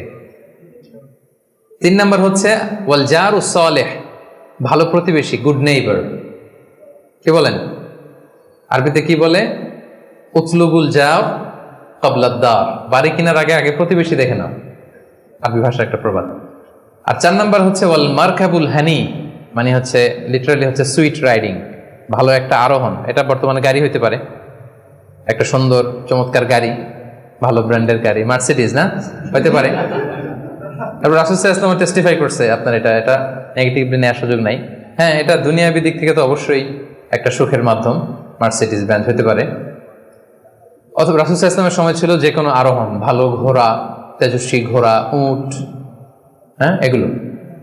তাহলে এই 4টা হচ্ছে আরবাউম মিনাস সাআদা। এই 4টা জিনিস পার্থিব জগতের সুখ এনে দেয়, মানুষকে সৌভাগ্যশীল বানায়। তার মানে ইসলাম এটা নিষেধ করে নাই। কিন্তু দ্য পয়েন্ট ইজ হেয়ার, রাসূল সাল্লাল্লাহু আলাইহি ওয়াসাল্লামের জীবনে কয়টা ছিল বলেন? এই 4টার মধ্যে থেকে রাসূল সাল্লাল্লাহু আলাইহি ওয়াসাল্লামের জীবনে আসলে কয়টা ছিল? শুধু 1 নম্বরটাই ছিল। যদি আপনি মানে একেবারে সঠিকভাবে চিন্তা করে দেখেন, এই 4টা জিনিস থাকলে যে জীবনটা খুব স্মুথ হয়, রাসূল সাল্লাল্লাহু আলাইহি ওয়াসাল্লাম বলছেন কথা ঠিক, কিন্তু উনার কয়টা ছিল? একটাই ভালো মতো ছিল। সেটা কি? নেককার স্ত্রী, আল মারআতুস সালেহা, এটা ছিল। 2 নম্বরে আসেন আল মাসকানুল ওয়াসি, তো মোটেও ছিল না। রাসূল সাল্লাল্লাহু আলাইহি ওয়াসাল্লামের ঘরের সাইজ জানেন তো না? এখন মক্কা মদিনায় গেলে বিভিন্ন মাআরেদ হয়, ওখানে দেখা যায় যে কত মিটার বাই কত মিটার, খুবই ছোট একটা রুম। আম্মা জান আয়েশা রাদিয়াল্লাহু তাআলা আনহার ঘরের সাইজটা যদি বলি, খুবই ছোট। এই অল্প কিছু জিনিস রাখতে পারে, একটা জাজিম রাখতে পারে, কয়েকটা জিনিস ঝুলায় রাখতে পারে, আর 2জন থাকতে পারে কোন রকম। এটা ছিল ওনার বাসভবন। এটা কি আল মাসকানুল ওয়াসি হইছে? পান নাই উনি এটা। এরপর একটা আসেন ওয়াল জারুস সালেহ, ভালো প্রতিবেশী পাইছেন, কাছাকাছি ধরলে পাইছেন, পাশে ফাতেমার ঘর, দিকে স্ত্রীদের ঘর। কিন্তু আপনি যদি বিগার সেন্সে চিন্তা করেন, কারা থাকতো আশেপাশে? এদিকে তো না, আবুল আহাব তো মক্কার কথা, লেটসে মদিনার কথাই যদি আমরা বলি, আপনার কারা থাকতো? মুনাফিকদের একটা দল তো থাকতোই, আর 3 দিকে জিউস, ইহুদিরা, বনু কাইনুকা, বনু নাদির, বনু কোরাইদা, এরা কি করছে রাসূল সাল্লাল্লাহু আলাইহি ওয়াসাল্লামের সাথে? মানে ট্রেচারির যত ধরন হইতে পারে, বিট্রে করার যত ওয়ে হতে পারে, সবগুলো করেছে। একটা রাত শান্তিতে ঘুমাইতে পারে না এদের কারণে। এটা কবে পর্যন্ত? পঞ্চম হিজরির আগ পর্যন্ত ঘুমাতে পারে নাই। বনু ওই কুরাইজাকে যখন করলেন, এক্সাইল করলেন, তারপর থেকে অনেকটা এই জিউসদের ঝামেলা থেকে উনি মুক্ত হয়েছেন। তাহলে চিন্তা করেন, এটাও ছিল না। এরপর 4 নম্বরে যদি আসেন, আল মারকাবাল হানি, ভালো যানবাহন বা ঘোড়া, এগুলো ছিল অ্যাভারেজ ধরতে পারেন, যেগুলো ছিল কসওয়া, আদবা, যা ছিল এগুলো অ্যাভারেজ টাইপের। তার মানে রাসূল সাল্লাল্লাহু আলাইহি ওয়াসাল্লামের কিন্তু এগুলো ছিল না। এটা প্রমাণ করে যে এগুলো হইলে জীবন স্মুথ হয়, সুন্দর হয়, বাট এগুলোই সুখ শান্তি দেওয়ার আসল টুলস না। আসল সুখ বলেন না একটু সবাই, আসল সুখ মনের সুখ, এটা খেয়াল রাখতে হবে। এটা আমি কোথা থেকে নিয়েছি? এটা হাদিস থেকে নিয়েছি। এই যে রাসূল সাল্লাল্লাহু আলাইহি ওয়াসাল্লাম বলছে যে লাইসাল গিনা আন কাসরাতিল আরাব, অনেক সম্পদ থাকলে এটাই অন্তরের মজা, শান্তি, প্রাচুর্যতা না। ওয়ালাকিন্নাল গিনা গিনান নাফস, মূল সুখ হচ্ছে অন্তরের সুখ, মূল ধনাঢ্যতা হচ্ছে অন্তরের ধনাঢ্যতা। আপনার অন্তর হ্যাপি তো সব হ্যাপি। আপনি না খেয়ে, সামান্য খেয়েও, আপনি ছোট্ট ঘরের ভিতরে আপনি সুখ আর সুখ, এরকম ফ্যামিলি আছে না? আপনারা কি মনে করেন যে রিক্সাওয়ালার যে বস্তির ভেতরে কুড়ে ঘরে কোনো সুখ নাই? কথা বলেন, আছে না? আছে। এদেরকেও আল্লাহ সুখের সন্ধান দিয়েছেন। তো নট নেসেসারি যে আপনার টাকা পয়সা এগুলো হইলেই সুখ হবে না। আরেকটা হাদিস আমি ইবনে মাজাহ থেকে একটু শোনাই, খুব চমৎকার হাদিস। হাদিসটা সুনান ইবনে মাজাহ এসেছে, মান কানাতিদ দুনিয়া হাম্মাহু ফারাকাল্লাহু আলাইহি আমরাহু ওয়া জাআলা ফাকরাহু বাইনা আইনাই। লম্বা হাদিস, আমি অর্থটা বলি। হাদিসটা একটু খেয়াল করেন আমার সাথে। রাসূল সাল্লাল্লাহু আলাইহি ওয়াসাল্লাম বলেছেন, পার্থিব চিন্তা যাকে মোহগ্রস্ত করবে, মানে যে দুনিয়া নিয়ে পেরেশান, তার কি হবে দেখেন, তার কাজকর্মে আল্লাহ তাআলা অস্থিরতা ঢেলে দিবেন, সে অস্থির হবে।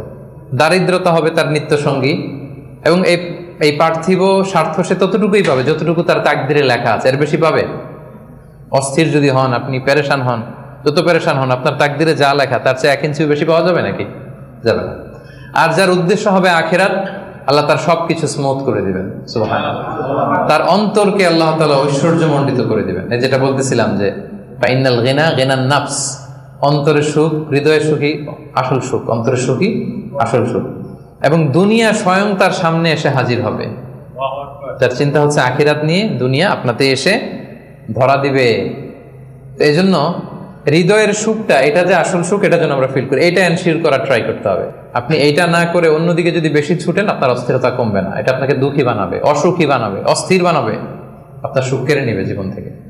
তাহলে এই যে হৃদয়ের সুখ, আসল সুখ, হ্যাঁ, piece of mind is the real happiness, 6 নম্বরটা বুঝতে পারছেন প্রিয় ভাইরা? বুঝতে পারছেন সবাই? আচ্ছা, এবার চলে যায় 7 নম্বরে। 7 নম্বর পয়েন্ট হচ্ছে এক্সপেক্ট লেস। এক্সপেকটেশন যেন লেস থাকে, তাইলে হ্যাপি হবেন। অনেক এক্সপেকটেশন পান নাই কিছু, এই তো দুঃখ শুরু। স্বামী স্ত্রীর কাছে অনেক এক্সপেকটেশন, পায় না এখন কিছু, দুঃখ বাড়তেছে। স্ত্রী স্বামীর কাছ থেকে অনেক এক্সপেকটেশন, যখন হয় না ফুলফিল, কষ্ট পায়। বন্ধুর কাছে এক্সপেকটেশন অনেক বেশি, বাবা ছেলের কাছে এক্সপেকটেশন অনেক বেশি, সুপারভাইজার ছাত্রের কাছে এক্সপেকটেশন, ছাত্রের সুপারভাইজারের প্রতি। এই যে এটা তো বাস্তবতা, তাই না? যখন আপনি হাই এক্সপেকটেশন নিয়ে থাকবেন কিন্তু আউটকাম এরকম পাচ্ছেন না, তো কি হ্যাপি না আনহ্যাপি? বলেন, হ্যাপি না আনহ্যাপি? কিন্তু এক্সপেকটেশন খুব একটা আপনি বেশি করেন নাই, এরপরে আপনি যদি বেশি পান কেমন লাগবে? ভালো লাগবে না? আমার এক্সপেকটেশন নেই, একটা হইলেই হইলো, এরপরে দেখি মাশাআল্লাহ শুধু আসতেছে, কেমন লাগবে? ভালো লাগবে? হ্যাঁ, এই জন্য এক্সপেক্ট লেস। এক্সপেক্ট লেস মানে I am not talking about the goal. Goal should be higher and bigger. Goal বড় হবে, কিন্তু আপনার এক্সপেকটেশন যেন অনেক বড় না হয়। আপনার জীবনের গোল থাকবে বড়, কিন্তু আপনি যদি অনেক এক্সপেক্ট করেন জীবনের প্রতিটি ক্ষেত্রে, যখন ওই এক্সপেকটেশন ফুলফিল করবে না, আপনি কষ্ট পাবেন। এজন্য কালকে কি খাবো, আগামী মাসে কি হবে, এরপরের বছর, এই যে হাহুতাশ করা, অনেক এক্সপেক্ট করা, এটা মানুষের জীবনে দুঃখ নিয়ে আসে। আপনি আজকের জন্য বাঁচেন, কালকের তো জন্মই হয় নাই, আগামীকালের জন্ম হয়েছে। আজকের চিন্তা করেন, আজকের এটা নিয়ে আপনি থাকেন, দেখবেন যে হ্যাপি আপনি। আর যখনই কালকে কি করব, আগামী মাসে কি হবে, 23 সালে তো নাকি মন্দা, টাকার দাম কমতেছে, বিশ্ববাজারের কি অবস্থা, এই গোটা দুনিয়ার সব টেনশন যখন আপনি আপনার দায়িত্বে নিবেন, এই দুঃখ আপনার দুঃখ কেউ থামাতে পারবে না। দেখেন এখানে ইসলামী দৃষ্টিভঙ্গিটা কি দেখেন একটু। আল্লাহ রাসূল ইসলাম চমৎকার একটা কথা বলেছেন, সহিহ বুখারীর বর্ণনা। রাসূল ইসলাম বলেছেন, দুনিয়ার চলতি পথে আমাদের চলাফেরাটা বা লাইফস্টাইলটা যদি এমন হয়, দেখবেন যে ইউ উইল বি হ্যাপি। রাসূলুল্লাহ সাল্লাল্লাহু আলাইহি ওয়াসাল্লাম বলেছেন, কুন ফিদ দুনিয়া কাআন্নাকা গরীব আও আবিরু সাবিল। এই দুনিয়াতে তুমি এমন ভাবে চলো যে তুমি গরীব। গরীবের ভালো বাংলা কি? মানে এই জায়গার লোক না আর কি, এটা আরেক জায়গার, স্ট্রেঞ্জার ইংরেজিতে, মানে as if you are a stranger here. হ্যাঁ, মুসাফির হতে পারে। ওই যে আবিরু সাবিল বলছে, ওইখানে আসলে মুসাফিরটা চলে আসার জন্য আমি ডিফারেন্সিয়েট করতেছি যে গরীব একটা আর আবিরু সাবিল আর একটা। এরকম স্ট্রেঞ্জারের মতো অথবা ট্রাভেলারের মতো লাইফ লিড করো। দেখেন হাদিসটা খেয়াল করে শুনতে হবে, তাহলে বুঝতে পারবেন অন্তর্নিহিত যে উদ্দেশ্যটা। এই দুনিয়াতে এমন ভাবে চলো as if you are a stranger in this দুনিয়া or you are a traveller. আচ্ছা, এবার আমাকে উত্তর দেন। লেটস সে আপনার পেনাঙে যাইতে হবে। পেনাঙের ফ্লাইট ধরেন যে কেএলআই 2 থেকে 2টায়, দুপুর 2টায়, যে শোনেন যে 3 ঘন্টা ডিলে। কয় ঘন্টা? তা এখন 3 ঘন্টা যেহেতু ডিলে, তাহলে একটা ইজি চেয়ার কিনে নেই এয়ারপোর্টে, কি বলেন? একজন করলো কি, ইজি চেয়ার একটা কিনে নিল। এরপর ধরেন যে অনেক খাবার দাবার ওখানে কিনে নিল। এরপর ওখানে একটা এটা কিনলো সেটা কিনলো, মানে ওখানে একটা খাট কিনে নিল, এটা কিনে নিল। বিশাল এয়ারপোর্টের মধ্যে সে বিশাল আয়োজন করতেছে 3 ঘন্টা এনজয় করার জন্য। কোনো পাগলও কি এমনটা করে? কেন করে না? কারণ আবিরু সাবিল, সে তো ট্রাভেলার। 3 ঘন্টা তো কোনো রকম সূরাতে যায় একটু নামাজ পড়তে পড়তে, অথবা একটু কোরআন তেলাওয়াত করতে করতে, অথবা ক্ষুধা লাগলে একটু কেএফসিতে ঢুকে একটু ফ্রেঞ্চ ফ্রাইস খেতে খেতে তো চলে যাবে, কি বলেন? এইভাবেই তো আমরা কাটাই। আমাদের ফ্লাইট ডিলে হলে কি করেন বলেন? 3 ঘন্টা ফ্লাইট ডিলে হয়েছে, এয়ারপোর্টে কি করেন? কিছু জরুরি ফোন কল আছে, সেরে নেই নাকি?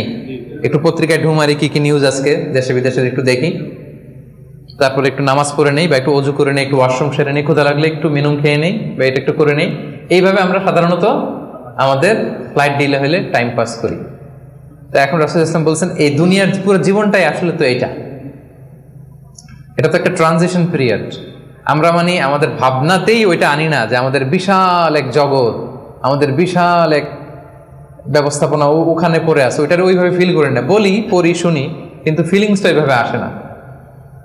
মানে এমন ভাবে এই দুনিয়াতে আষ্টে পৃষ্ঠে দুনিয়া কেন্দ্রিক আমাদের এমন ভাবনা। একটা মজার ঘটনা বলি। নূহ আলাইহিস সালামের সময়ে এক মা তার ছোট বাচ্চাকে কোলে নিয়ে আল্লাহ নবী নূহ আলাইহিস সালামের কাছে এসে বলতেছেন, ইয়া নবী আল্লাহ, হাযা ইবনি উদউ আল্লাহ লা, আমার ছেলে একটু দোয়া করে দেন। তো নূহ আলাইহিস সালাম বলতেছেন, কাম উমরু, তোমার ছেলের বয়স কত? তো সে বলতেছে, সালাসুমি আসানা, 300 বছর। কোলের শিশু বয়স কত শুনতেছেন? 300 বছর। নূহ আলাইহিস সালাম বলে, তোমার কোলের শিশু 300 বছর বয়স, অবশ্যই দোয়া করবো, আল্লাহ তার জীবনে বরকত দেখ। কিন্তু তুমি কি জানো, শেষ জামানার যে উম্মতরা আসবে তারা 60 থেকে 70-এর মধ্যে সব মরেই যাবে। আমাদের গড় বয়স এটা না, রাসূল সাল্লাল্লাহু আলাইহি ওয়াসাল্লাম বলেছেন, আমারু উম্মতি মা বাইনা 60 ইলা 70। আমার উম্মতের গড় বয়স 60 থেকে 70। ওয়া আকাল্লুহুম মা ইয়াজুজু যালিক, অল্প কিছুই এটা ক্রস করে বেশি হায়াত পাবে। 80, 90, 100 এরকম হায়াত তো খুব কম না, রেয়ার কেস না? অ্যাভারেজ বয়স কত আমাদের? 60 থেকে 70। তো বলতেছে যে তুমি যে দোয়া চাইলা, ভালো, আমি দোয়া করি, তবে জেনে রেখো শেষ জামানার উম্মতদের গড় বয়স হবে 60 থেকে 70। এই কথা শুনে তো মহিলা বলে, ইয়া নবী আল্লাহ আয়াবনুন আল বুয়ুত, তাহলে তারা কি দুনিয়াতে ঘরবাড়ি বানাবে? মানে 60-70 হলে তার ঘরবাড়ি বানানো লাগে না, কি বলেন? 60-70 তো এমনি সেমনি গাছের নিচে একটু খেয়ে দেয়, সাঁতার কেটে ঘুরে ফিরে, তো এ তো এমনি চলে যাবে।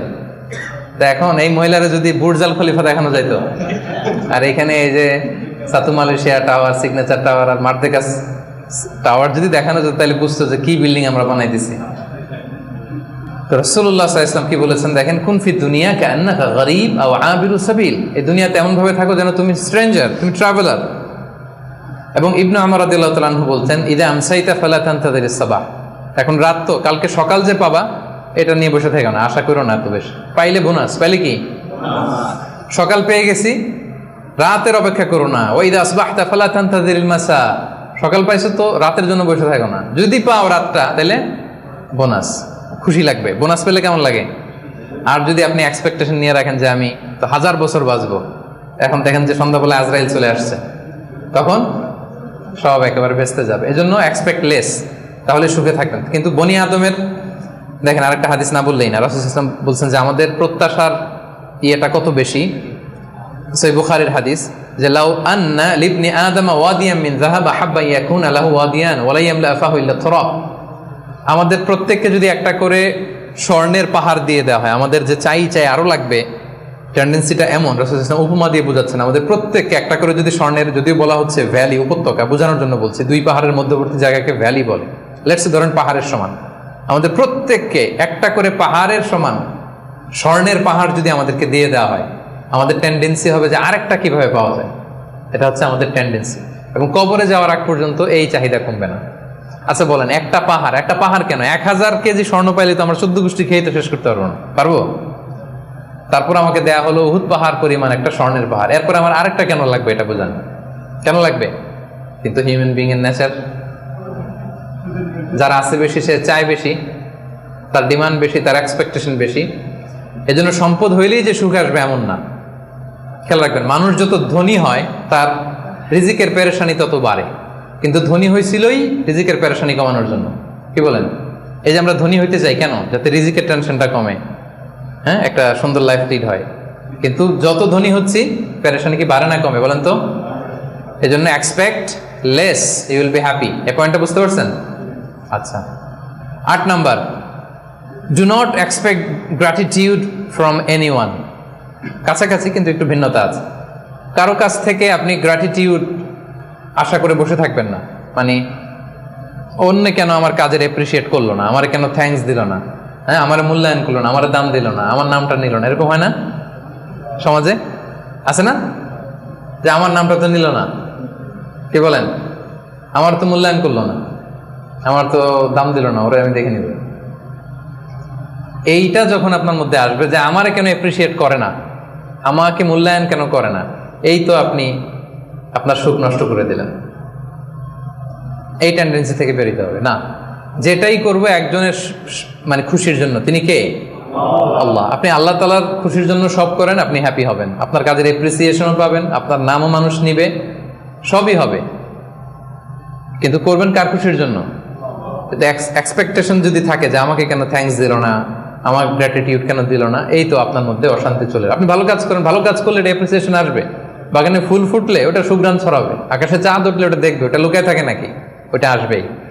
এজন্য বিশ্বাসীদের টেন্ডেন্সি হবে কিরকম? সূরাতুল ইনসান আল্লাহ তাআলা বলছেন আবরারের বৈশিষ্ট্য কি, বলতে বলতে শেষে আল্লাহ বলছেন ইন্নামা নুতঈমুকুম লিওয়াজহিল্লাহ লা নুরিদু মিনকুম জাযাআও ওয়ালা শুকুরা, যে আমরা তোমাদেরকে এই যে আপ্যায়ন করাচ্ছি, খাওয়াচ্ছি, এটা আল্লাহর সন্তুষ্টির জন্য। লিওয়াজহিল্লাহ, তোমাদের কাছে কোনো জাযাকাল্লাহু খায়র বলবা এটাও লাগবে না, শুকরিয়া বলবা এটাও চাই না, জাযা শুকুর কিছুই চাই না, সব করি কার জন্যে? আপনি এটা করে দেখেন, do everything for the sake of Allah, you will be happy. কিছু পাইলে তো পাইলেন, কিন্তু ও কেন গণলো না, ও দাম দিল না, ও নাম নিল না, মূল্যায়ন করলো না আমাকে, এইটা থেকে বেরোয় আসতে হবে। এইটা যতদিন আপনি লালন করবেন আপনি আনহ্যাপি হবেন। বুঝতে পেরেছেন? 8টা গেল, আর কয়টা আছে? 9 নম্বর হচ্ছে বি হোপফুল, বি অপটিমিস্টিক। আশাবাদী হইতে হবে। বিশ্বাসীরা সবসময় আশাবাদী হয়। শয়তানের মিশন হচ্ছে আমাদেরকে হতাশ বানানো। শয়তানের মিশন কি? এখন তো এটা অনেক সমস্যা, হতাশ ছেলেপেলেরা কি করবে না করবে, আমাদের কাছে এই প্রশ্নগুলোই বেশি আসে, হতাশা নিয়েই আসে। ক্ষোভ, বাবা মায়ের প্রতি ক্ষোভ, স্ত্রীর প্রতি ক্ষোভ, বন্ধুর সাথে ক্ষোভ, সবার সাথে সবার এই যে ক্ষোভ, এগুলো থেকে হতাশার জন্ম দেয়। ছেলেপেলেরা সুইসাইডও করে ফেলে। মানে সুইসাইডের টেন্ডেন্সি আগে তো এত ছিল না, এখন মানুষ এটা নিয়ে ভাবে যে কি সুইসাইড করে ফেলবো নাকি। প্রত্যেকের এরকম একটা ভাবনা, যার পিছনে না পারলে একটা রাস্তা তো আছেই, সুইসাইড করে ফেলি। কি পরিমাণে হতাশ হলে জাতিগতভাবে মানুষ এতটা দৈন্যতার ভেতরে যায়। তো বিশ্বাসীরা কখনো হতাশ হয় না প্রিয় ভাইরা, হতাশ নিজেকে হতে দিবেনই না। চলে যান লাঙ্কাবি, ঘুরে আসেন, চলে যান কেএলসিসি, ঘুরে আসেন, ওই যে ওয়াটার ডান্সিং আসনা দেখে আসেন একদিন সন্ধ্যা, যেটা ভালো লাগে ওটা করেন। হতাশ হইতে দিবেন না মনকে, পারা যাবে না।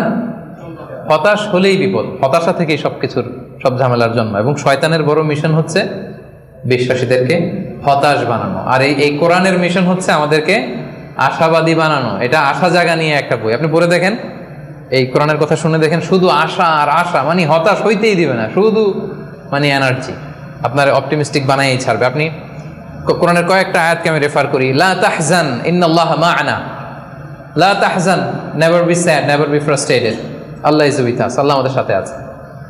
আবু বকর রাদিয়াল্লাহু তাআলা আনহু সেই গারে সাউরে তিনি ভয় পাচ্ছিলেন, উদ্বিগ্ন। রাসূলুল্লাহ সাল্লাল্লাহু আলাইহি ওয়াসাল্লাম বললেন ভয় নাই, আমাদের সাথে কে আছে? আমরা গুহার ভিতরে দুইজন না, এখানে তিনজন, তুমি আমি দুইজন, আরেকজন কে? আল্লাহ। দেখছেন আমাদের পাওয়ারের জায়গাটা কোথায়? সবসময় এটা ফিল করবেন যে আল্লাহ আমার সাথে আছে, আল্লাহ আমার একা ছেড়ে দেয় নাই, উনি আমার বড় গার্ডিয়ান। এরপরে সূরা ইউসুফ আল্লাহ বলেছেন লা তাইয়াসু মির রাহিল্লাহ, আল্লাহর রহমত থেকে নিরাশ হবে না। ইন্নাহু লা ইয়াইয়াসু মির রাহিল্লাহ ইল্লাল কওমুল কাফিরুন, কাফেররা ছাড়া কেউ আল্লাহর রহমত থেকে নিরাশ হয় না। কুল ইয়া ইবাদিয়াল্লাযিনা আসরাফু আলা আনফুসিহিম লা তাকনাতু মির রাহমাতিল্লাহ, আল্লাহর রহমত থেকে নিরাশ হয়ো না। ইন্নাল্লাহা ইয়াগফিরুদ যুনুবা জামিআ, আল্লাহ তুমি চোখের পানি ছেড়ে অশ্রুসিক্ত হৃদয় নিয়ে আল্লাহর কাছে চাও, আল্লাহ তোমাকে ক্ষমা করে দিবেন। তিনি তো ক্ষমা করার জন্য বসে আছেন। এভাবে আপনি দেখবেন যে আপনার যে কোনো মুমেন্টে আল্লাহর দরজা খোলা 24/7। সূরাতুল ইনশিরাহ আল্লাহ বলছেন ইন্নামা আল উসরি ইউসরা, কষ্টের পরেই কি আছে? স্বস্তি, সুখ। সুখের কথা শুনলে এনার্জি আসতেছে না? যে এখন কষ্ট যাচ্ছে আমার, কিছুদিন পরে কি আসতেছে? সুখ আসতেছে। এটাই নিয়ম। ওয়ালা তাহিনু ওয়ালা তাহজানু ওয়া আনতুমুল আ'লাউনা ইন কুনতুম মুমিনিন, আপনি বিপদে আছেন, আপনি অপ্রেসড, আল্লাহ বলতেছে চিন্তা নাই, টেনশন নাই, তুমি যদি মুমিন হও, বিশ্বাসী হও, বিজয় তোমার হবেই, বিজয় একদিন তোমার হবেই হবে। তো এই যে কোরআন আমাদেরকে এইভাবে মোটিভেশন দেয়, আমাদেরকে হোপফুল থাকতে বলে, অপটিমিস্টিক থাকতে বলে। এবং আপনি যদি খেয়াল করেন যে আমাদের হতাশ হওয়ার কোনো সুযোগ নাই, তো আমাদের, আপনি সুখে আছেন তো আপনি শুকরগুজার হবেন। আমরা সুখ আসলে, বুশরা, সাকসেস আসলে আমরা কি করি? আলহামদুলিল্লাহ। তাহলে শুকুর, আল্লাহ শুকুর করলাম, শুকুর করলে সওয়াব আছে না? আচ্ছা, এখন আমার বিপদ আসছে, পরীক্ষা, দুর্ঘটনায় পড়ছি, তখন আমরা সবর করব। কি করব? সবর একটা ইবাদত না? সওয়াব আছে না? তাহলে আমাদের মুমিনদের পুরো জিন্দেগিতে এই দুইটা ইবাদত ছাড়া কোনো একটা মুহূর্ত কাটে? আমার সারা জীবন হয় আমি শুকরে আছি, নয় সবরে আছি। কি বলেন? কন্টিনিউয়াস এই দুইটা ইবাদত কিন্তু মুমিনের জীবনে চলমান। আর এই দুইটা ইবাদতের কারণে কন্টিনিউয়াস আপনি সওয়াব পেতেই থাকবেন, পেতেই থাকবেন। আপনি শুকর গুজার অবস্থায় আছেন, শুকরের সওয়াব আমল নামে উঠতেছে। বিপদে পড়ছেন, হসপিটালে আছেন, অসুস্থ, কি করতেছেন তখন? সবর, সবরের সওয়াব আমল নামে উঠতেছে কন্টিনিউয়াস। তো এই যে আমি কন্টিনিউয়াস সওয়াব পেয়ে যাচ্ছি, এটা কি আপনার মনে আশা জাগায় না? কি বলেন? এমনকি রাসূল সাল্লাল্লাহু আলাইহি ওয়াসাল্লাম বলেছেন হাত্তা শাউকাতি ইউশাকুহা ইল্লা কাফারাল্লাহু বিহা মিন খাতায়া, তোমার জীবনের দুঃখ, কষ্ট, জ্বালা, যন্ত্রণায় প্রতিটা কষ্টের মধ্য দিয়ে আল্লাহ তোমার গুনাহ মাফ করে দেয়। আপনার জ্বর হয়েছে, গুনাহ মাফ। দুর্ঘটনা হয়েছে, গুনাহ মাফ। পিছলে মাটিতে পড়ে গেছেন, পা ভেঙে গেছে, গুনাহ মাফ। এমনকি বড়ই গাছে উঠছেন বড়ই খাওয়ার জন্য, বড়ই একটা টান দিচ্ছেন, দিকে কাটা ঢুকে গেছে, ইস ব্যথা, এই যে ইস বলে কষ্ট পাইছেন, আল্লাহ বলছে এই কষ্টের কারণে গুনাহ মাফ করে দিলাম। আশা জাগে, আশা। আপনি হতাশা পান কই এবার আমারে বলেন? আপনি কোন ডিকশনারিতে হতাশা খুঁজে? হতাশার তো কোনো সুযোগই নাই আমাদের। আমাদের পুরো জীবনটা হচ্ছে আশা দিয়ে ভরা, শুধু আশা আর আশা। এই যে আমরা এই পৃথিবী থেকে বিদায় নিব, আমরা মারা যাব, এটা আপনার হতাশ লাগে? কষ্ট লাগে? আরে এটাই তো আসল আশার জায়গা। দেখেন এই দুনিয়ার কষ্টটা আমি আপনার বুঝাই। কিছুদিন আগে আব্বা মারা গেল, ধরেন, এই যে কষ্ট। এরপরে গেল আম্মা, আহারে কষ্ট। এরপর বউ মারা গেল, আরে কষ্ট। এই দেখেন কষ্ট, অন্যান্য কষ্ট বাদ দিলাম, আমার প্রিয়জনরা যে আমার থেকে বিদায় নিচ্ছে একটার পর একটা, আমার তো ক্ষতবিক্ষত হচ্ছে না হৃদয়? আমি কষ্ট পেতে পেতে আপনি কত কষ্ট পাবেন? ওইখানে এই কষ্ট আছে আপনার? ওইখানের কথা ভাবলেই আরে আমার বউরে তো আমি ওখানে পাবো, আরে আমার দাদাকে তো আমি ওইখানে পাবো, আমার আব্বাকে আমি এত ভালোবাসতাম, আমার আব্বার ওইখানে পাবো আমি। বিশ্বাসে যদি হয়, আমার আব্বা, আম্মা, স্ত্রী, দাদা, দাদি মিলে আজীবন আতাআন গায়রা মাজজুজ, চিরকাল ওখানে থাকবো। তো মৃত্যুকে তো মুমিন ভয়ই করেন, এটা তো একটা আনন্দের বিষয়। আচ্ছা, আর উদাহরণ দিয়ে বলি, আপনি আছেন মালয়েশিয়াতে, আপনার জীবনের সবচাইতে কাছের মানুষ, প্রিয় মানুষ আপনার আব্বা, উনি থাকে আমেরিকাতে, 10 বছর আপনার দেখা নাই। এখন বলা হইলো তোমার গ্রাজুয়েশনও শেষ, ইউএস এর ভিসাও হয়েছে, তুমি মালয়েশিয়া থেকে ইউএসএ যাবা, তোমার সবচেয়ে বড় গার্ডিয়ান তোমার আব্বার সাথে দেখা করতে। খুব কষ্ট লাগবে না আপনার? কি লাগবে বলেন না কেন? কেমন লাগবে আপনাদের? আপনি মহা খুশি হবেন না? আপনার বাবা, আপনার পিতা, আপনার সবচেয়ে বড় গার্ডিয়ান, তার সাথে আপনি দেখা করতে যাবেন। বলেন আমাদের জীবনের মরণের সবচেয়ে বড় গার্ডিয়ান কে? আল্লাহ। আমার সবচেয়ে বড় অভিভাবক কে? আপনার অভিভাবক কি চিনেন না এখনো? আমাদের সবচেয়ে বড় অভিভাবক কে বলেন তো? আল্লাহ। তো সেই অভিভাবকের কাছে আমি যাবো, আমি তো খুশিতে বাকবাকুম হয়ে বসে আছি, কবে যাব? এটা ফিল করতে হবে না? আমার আব্বা ইউএসএ তে থাকে, 10 বছর পরে আমার সবচেয়ে বড় অভিভাবক, আমার আব্বার কাছে যাবো, ওইটাতে আমি এত খুশি। আমার জীবন মরণ দুনিয়া আখিরাতে সবচাইতে বড় গার্ডিয়ান, সবচাইতে বড় অভিভাবক আমার বাবা আমাকে যত বেশি ভালোবাসে তার চেয়ে আমাকে বেশি ভালোবাসে আমার আল্লাহ। আমার মা আমাকে যত বেশি ভালোবাসে তার চেয়ে আমাকে বেশি ভালোবাসে আল্লাহ। আমি আমাকে, আমার সত্তাকে যত বেশি ভালোবাসে, আমার চাইতে আমাকে বেশি ভালোবাসে কে? তো সে আল্লাহর কাছে আমি যাব। আপনার কি আশা জাগতেছে না? এরপরে দুনিয়াতে যত কষ্ট হয়েছে সবগুলোর তো বিচার ওই দিন হবে। হাইকোর্টে গেছেন, বিচার পান নাই। বিচার বসছে, গ্রামে বিচার পান নাই। অনেক আনসেটেল জিনিস দুনিয়াতে, আনসেটেল, এগুলো সেটেল হবে না ওই দিন। তো আসল খেলা তো ওইখানে, আসল হাসি তো আমরা ওইদিকে হাসবো। আমাদের আসল হাসি সুখ সব তো জমা পড়ে আছে ওইখানে, ওটা তো ফিল করতে হবে।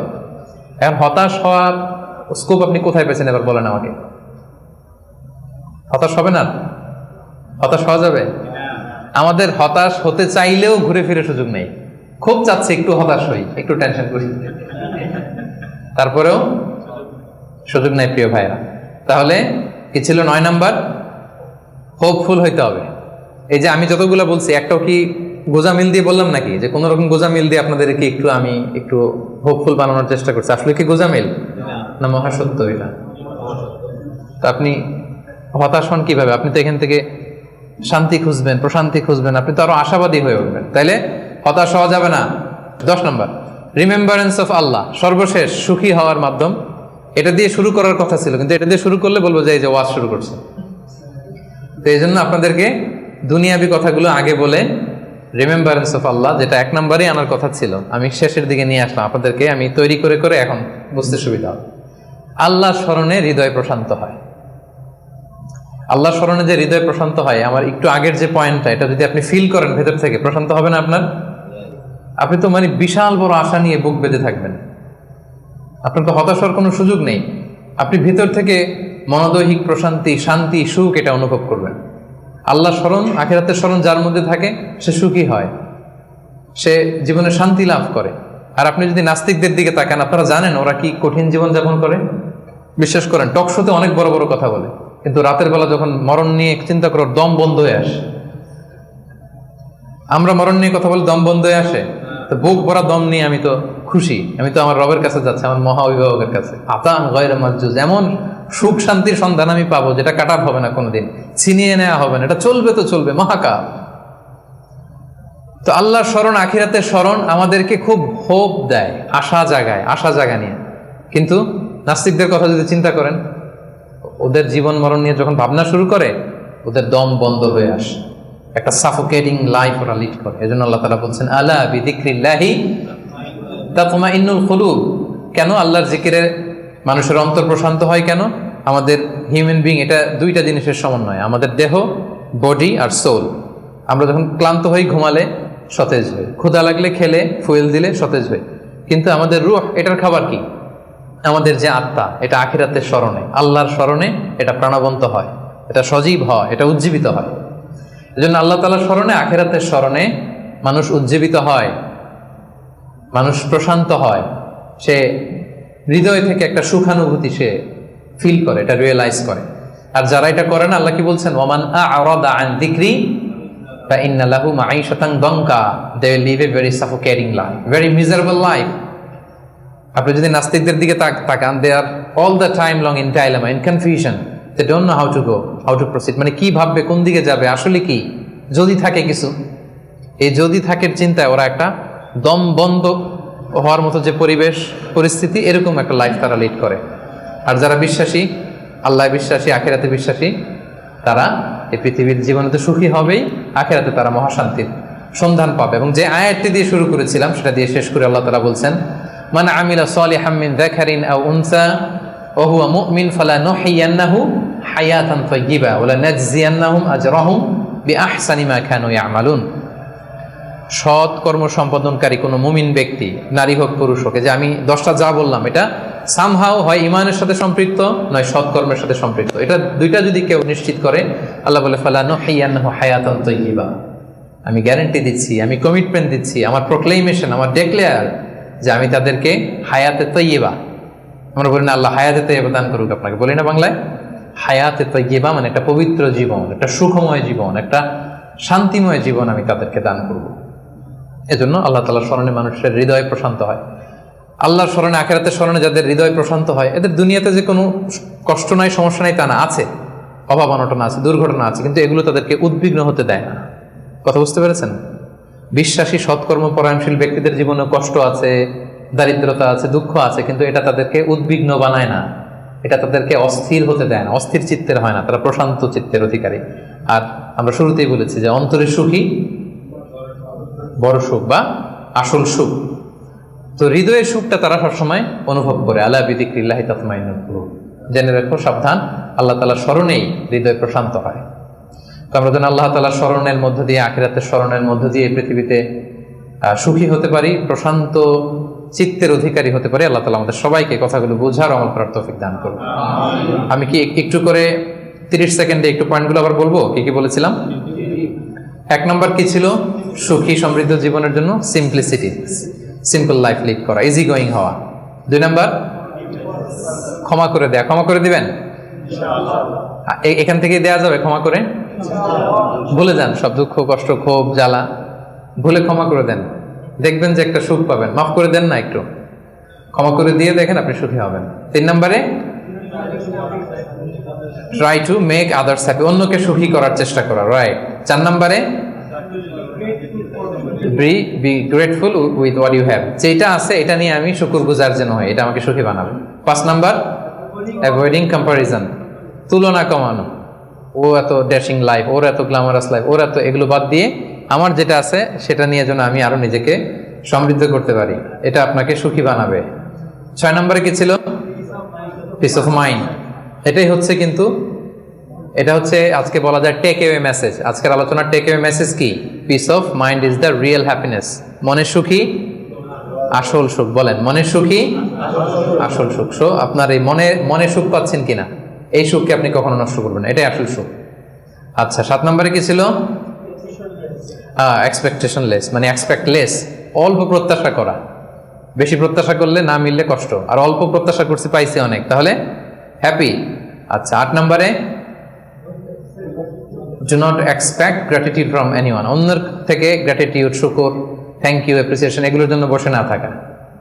আচ্ছা, 9 নম্বরে কি ছিল? বি হোপফুল, বি অপটিমিস্টিক, আশাবাদী হওয়া, নিরাশ হওয়া যাবে না। আর নিরাশ হওয়ার কোনো সুযোগই তো আজকে আমরা পেলাম না, অনেক ট্রাই করে, কি বলেন? সো নিরাশ মোটেও হওয়া যাবে না। আর 10 নম্বরে কি ছিল? রিমেম্বারেন্স অফ আল্লাহ, আলা বিযিকরিল্লাহি তাতমাইন্নুল কুলুব, আল্লাহর স্মরণের মধ্যে দিয়ে হৃদয় প্রশান্ত হয়। আল্লাহ তাআলা আমাদের সবাইকে একটা হ্যাপি, পিসফুল, মানে life with full of contentment, tranquillity, একটা হ্যাপি অ্যান্ড পিসফুল লাইফ যেন আমরা লিড করতে পারি। আল্লাহ তাআলা আমাদের সবাইকে তৌফিক দান করুন।